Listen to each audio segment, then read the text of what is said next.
జీవితంలో ముట్టకూడని పదార్థాలు ఉన్నాయి, ఇంటి గుమ్మం కూడా తొక్కకూడని పదార్థాలు ఉన్నాయి, వాటిని తినద్దు. పొరపాటును కూడా జీవితంలో ఈ ఇంటికి రావద్దండి. ఇంటికి వస్తే మనం నష్టపోతాం, మన పిల్లలు నష్టపోతారు. హాస్పిటల్ చుట్టూ తిరగడం తప్ప మనకి ఇంకొక అవకాశం కూడా ఇవ్వదు లైఫ్. ఖచ్చితంగా వీటిని అవాయిడ్ చేయాల్సిందే. ఏంటవి?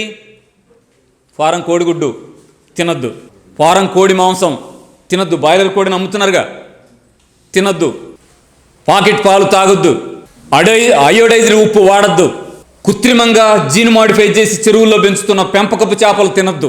ఎప్పటిదాకా తినద్దు, లైఫ్లో ముట్టద్దు. ఏం ఇబ్బంది పడతాం, చాలా ఇబ్బందులు పడతాం, జబ్బులు వస్తాయి. అంటే తరతరాలుగా మనం చేపలు తినలేదా, గుడ్లు తినలేదా, మాంసం తినలేదా? జబ్బులు వస్తాయంటావేంటి? తరతరాలుగా తిన్నది ఈ చేపలు కానీ, ఈ గుడ్లు కానీ, ఈ మాంసం కానీ కాదు. ఇవన్నీ కూడా వీళ్ళు కాన్షియస్గా తయారు చేస్తున్నాయి. జీన్ మాడిఫైడ్ ఇవి తింటే జబ్బులు వస్తాయి. ఏమొస్తాయి? హార్మోన్స్ ఇంబ్యాలెన్స్ అవుతాయి. ఒక్క మాట చాలండి, హార్మోన్స్ ఇంబ్యాలెన్స్ అయితేనేమో ఒక్క మాట చాలు. ఎందుకంటే పిల్లలు ఎంతమంది పిల్లలు పుట్టట్లేదని సంతాన సాఫల్యత కేంద్రాల చుట్టూ తిరుగుతున్నారో మనకు తెలియదు. వాళ్ళ బాధ మన పిల్లలేగా. హార్మోన్స్ ఇంబ్యాలెన్స్ అయ్యాయి కదా. 10th వాళ్ళు, ఇంటర్ వాళ్ళు, డిగ్రీ వాళ్ళు, ఎంబీఏ, ఇంజనీరింగ్ చేస్తూ పిల్లలు పీసీఓడి ప్రాబ్లం అండి, పెయిన్ వస్తుందండి అని వచ్చే ఇట్లా సలహా కోసం. ఏంటి హార్మోన్స్ ఇంబ్యాలెన్స్ అయ్యి కదా.